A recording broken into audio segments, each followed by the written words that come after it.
Hello. आपकी 10th class के syllabus में जो पहला चैप्टर है वो है रियल नंबर्स का, और उसमें जो पहला टॉपिक है वो है यूक्लिड्स डिवीजन लेमा का।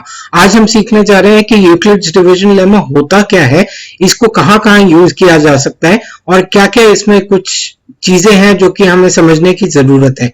कुछ एग्जाम्पल्स भी हम इसमें सॉल्व करेंगे, और वीडियो को एंड तक जरूर देखिएगा, क्योंकि एंड में मैं आपको बताऊंगा कि क्या कुछ बच्चे इसमें कॉमन गलतियां करते हैं ताकि वो गलतियां आप ना करें। तो आइए चलते हैं वीडियो की तरफ, जो कि किया गया है गणितज्ञ की तरफ से गणित में जारी।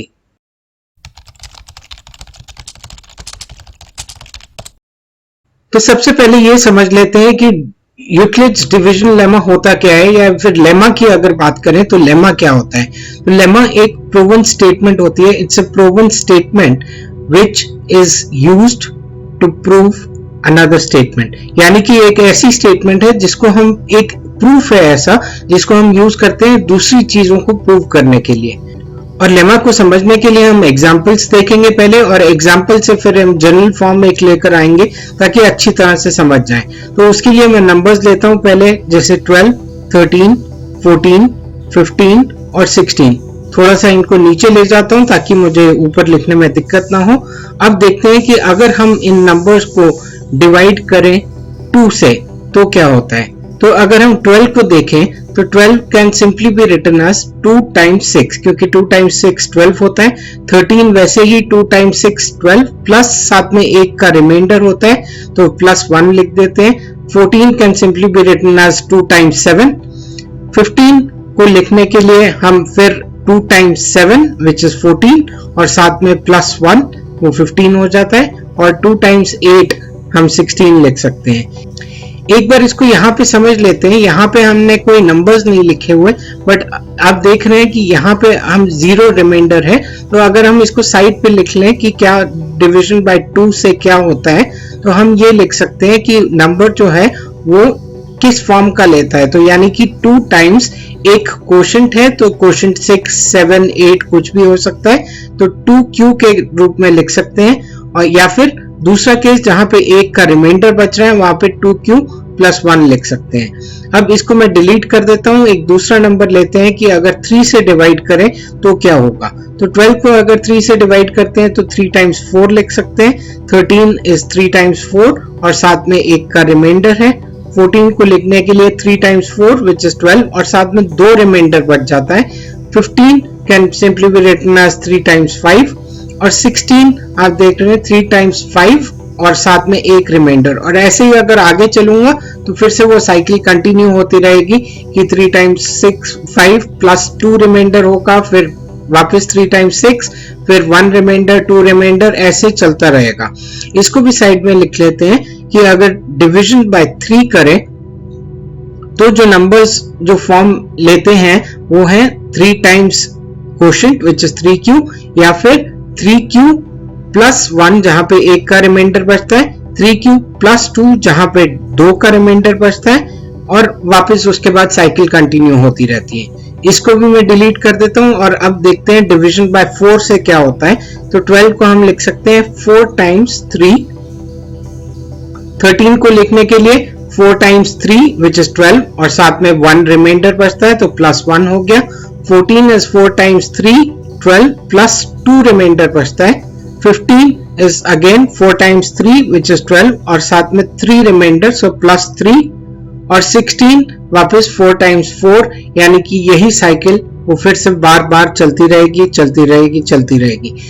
तो आइए इसको भी हम साइड में लिख लेते हैं कि डिवीजन बाय 4 से हमारे पास जो नंबर्स के फॉर्म्स आते हैं वो या तो 4q होगा जहां पे कोई रिमाइंडर नहीं है, या फिर 4q + 1 जहां पे 1 रिमाइंडर बच रहा है, या 4q + 2 जहां पे रिमाइंडर 2 है, या फिर 4q + 3 जहां पे रिमाइंडर 3 है।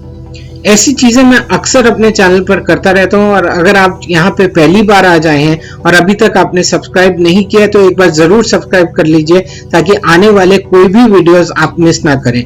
सब्सक्राइब करने के लिए एक बार नीचे बटन को क्लिक करिए, साथ में बेल नोटिफिकेशन को जरूर क्लिक कर दीजिएगा ताकि जब भी कोई वीडियो अपलोड होगा वो आपको नोटिफाई हो जाएगा। अब चलते हैं आगे ये समझने के लिए कि यूक्लिड्स डिवीजन लेमा का जनरल फॉर्म क्या होता है, या तो अगर हम देखें तो एक नंबर कोई भी हम ले लेते हैं a, उसको हम किसी और नंबर से डिवाइड करते हैं जिसको हम मान लेते हैं b, और उसके साथ ऑब्वियसली एक कोशेंट मिलता है जिसको हम q मान लेते हैं, और साथ में एक रिमाइंडर बचता है जिसको हम ऐड कर सकते हैं प्लस r रिमाइंडर मान लेते हैं।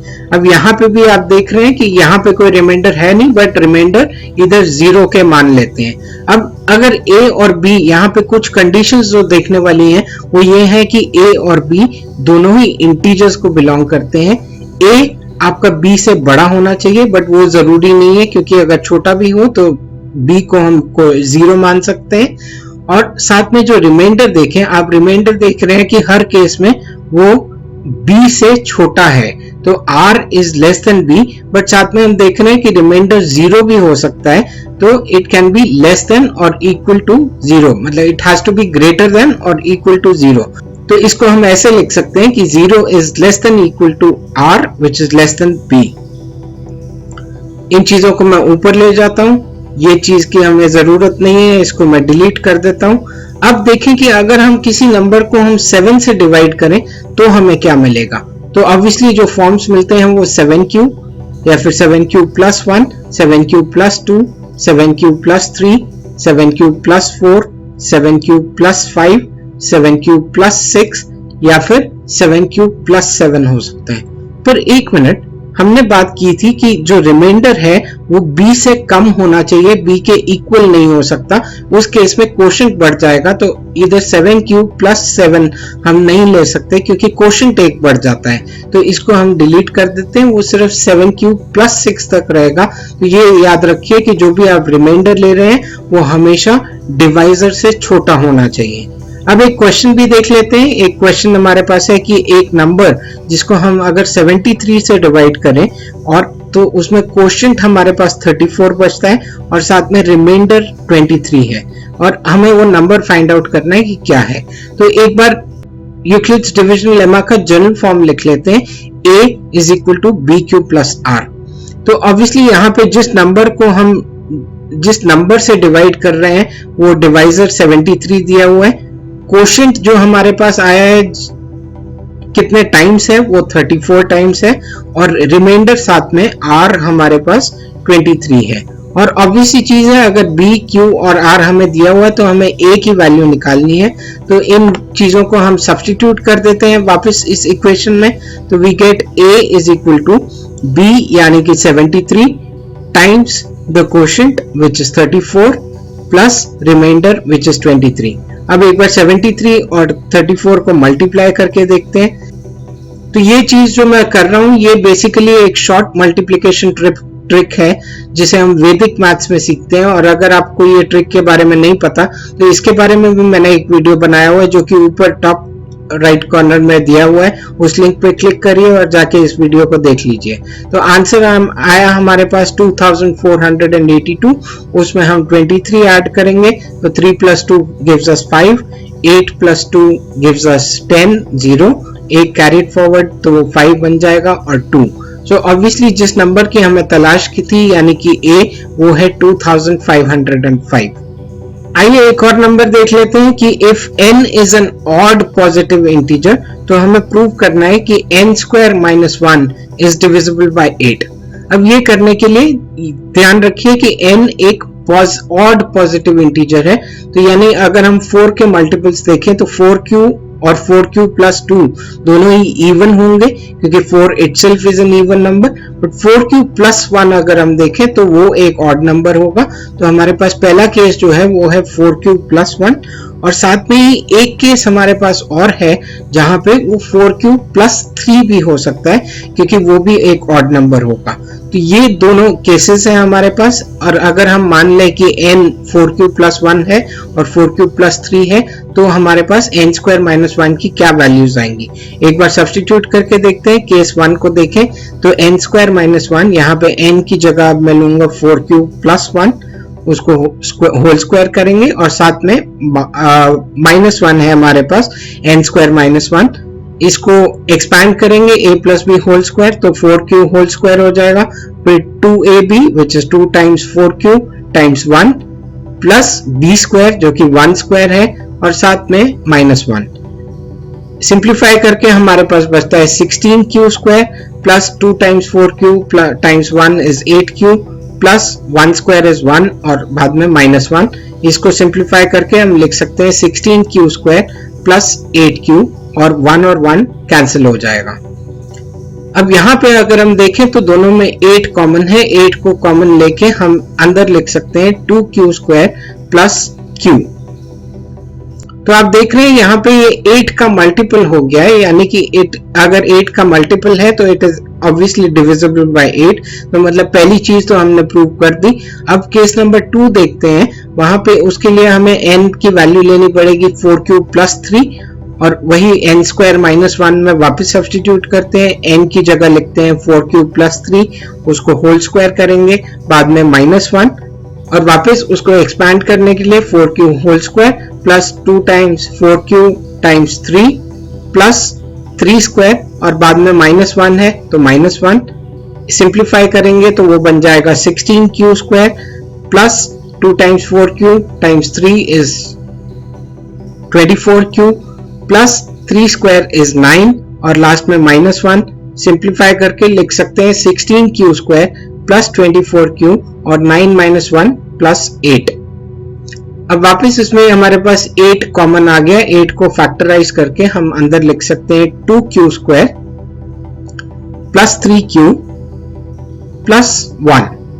तो फिर से आप देख रहे हैं कि यहाँ पे 8 का मल्टीपल बन रहा है, तो हमने दूसरा केस भी प्रूव कर दिया कि वो भी डिविजिबल बाय 8 है। और क्योंकि हमारे पास दो ही पॉसिबल केसेस है, दोनों हमने प्रूव कर दिए, तो ऑब्वियसली n स्क्वायर माइनस 1 आप कोई भी नंबर ले लीजिए, it will always be divisible by 8।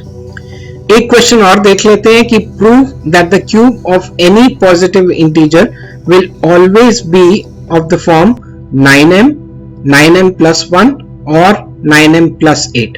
अब ये देखने में थोड़ा मुश्किल है, बट यहाँ पे कोई खास बात नहीं है। तो अगर हम नंबर देखें तो हमारे पास ये दिया हुआ है कि n कोई भी एक पॉजिटिव इंटीजर है, तो हमारे पास यहाँ पे अगर हम 3 से डिवाइड करें तो 3 केसेस हमारे पास बचते हैं। पहला केस है कि n या तो 3q हो सकता है या फिर 3q प्लस 1 के फॉर्म में हो सकता है, या फिर केस नंबर 3 है हमारे पास जहां पे वो 3q प्लस 2 के फॉर्म में हो सकता है।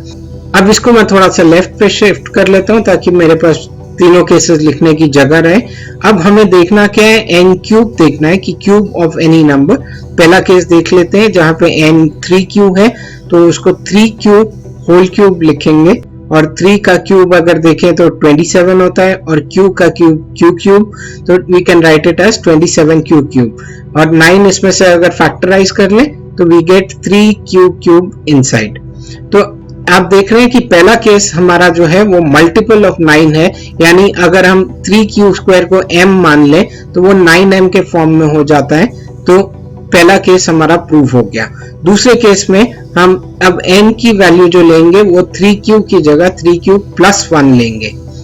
तो लिख लेते हैं कि n cube will then be equal to 3q plus 1 whole cube.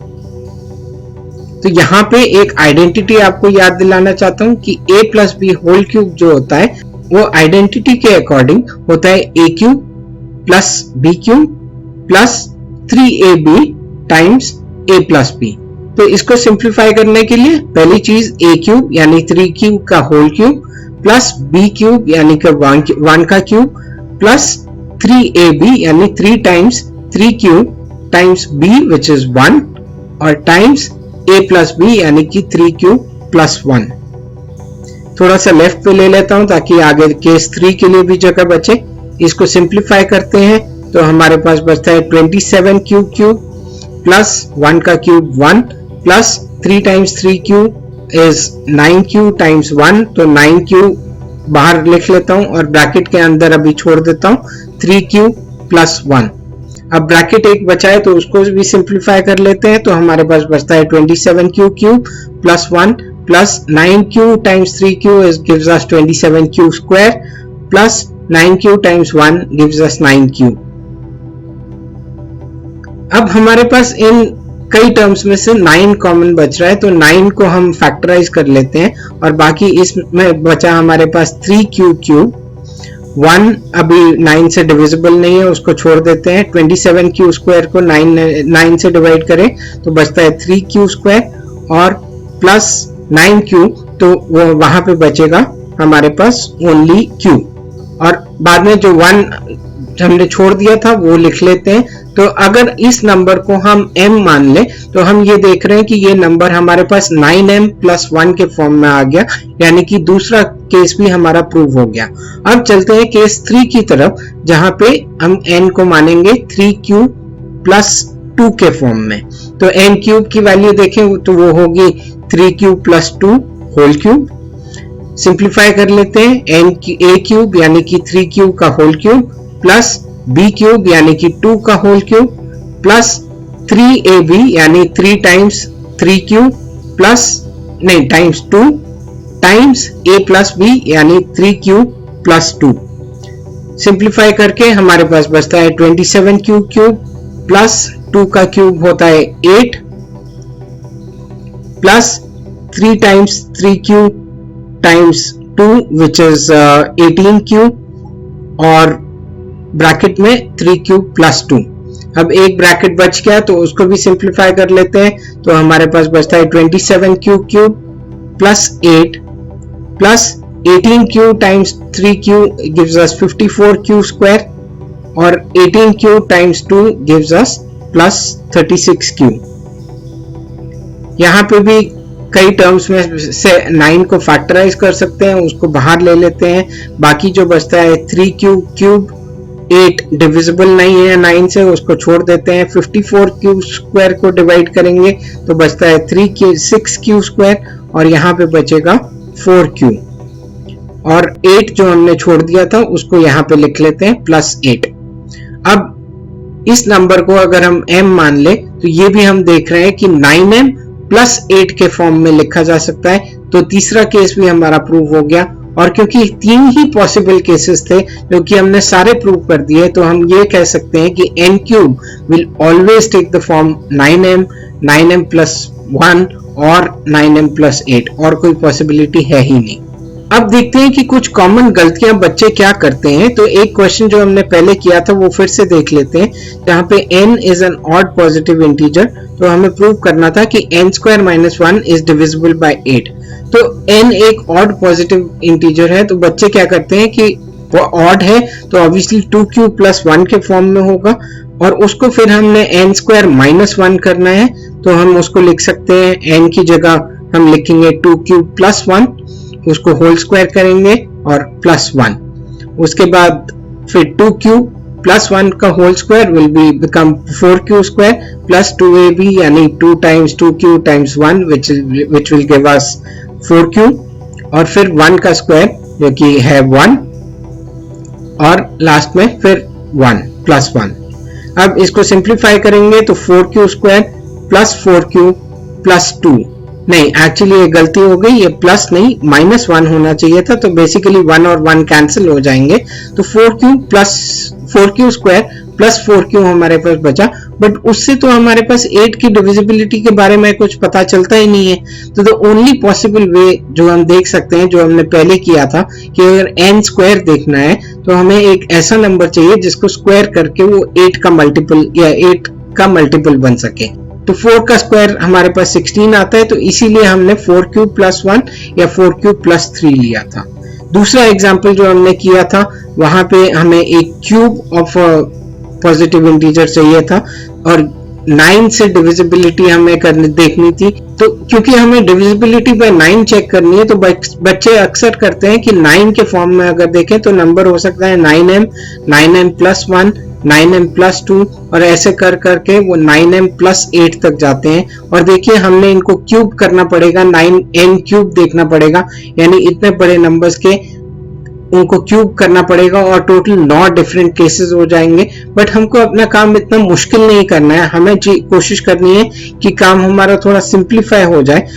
या फिर दूसरी चीज जो बच्चे करते हैं वो ये है कि n कोई भी पॉजिटिव इंटीजर है तो उसको हम या तो 2q के फॉर्म में ले सकते हैं या फिर 2q प्लस 1 हो सकता है। 2q को अगर हम क्यूब करेंगे तो वो 8q 8 क्यूब बनता है, बट अगेन वो 9 से डिविजिबिलिटी के बारे में कुछ नहीं बता सकते। 3 से अगर डिवीजन देखेंगे तो वो 3 क्यूब बन जाएगा, और 3 क्यूब हमारे पास 27 क्यूब बचता है, और वहां पे हम बता सकते हैं कि 9 से डिविजिबल है, तो इसीलिए हमने 3 क्यूब प्लस 1 और 3 क्यूब प्लस 2 नंबर्स लिए थे। मैंने बताया था कि लेमा वो चीज है जिसको हम प्रूव कर सकते हैं एक और किसी स्टेटमेंट को प्रूव करने के लिए, और वो स्टेटमेंट क्या है, वो है यूक्लिड्स डिवीजन एल्गोरिथम। वो भी हम देखेंगे, पर उसके लिए अगले वीडियो में देखेंगे। और अगला वीडियो देखने के लिए इस वीडियो को स्क्रीन पे जो है उस पर क्लिक करिए, आप वीडियो पे पहुंच जाएंगे। अगर स्क्रीन पे आपको नहीं देखा तो इस मेरी फोटोग्राफ पे क्लिक करके चैनल को जरूर सब्सक्राइब कर लीजिए। मेरा काम था आपको यूक्लिड्स डिवीजन लेमा के बारे में बताना। होप आप जरूर उसको समझ गए होंगे। मैंने अपना काम पूरा कर दिया, आपका काम बाकी है। जरूर वीडियो को लाइक करिए, सब्सक्राइब करिए, शेयर करिए, तब हो जाएगा हमारा हिसाब बराबर। Take care, God bless.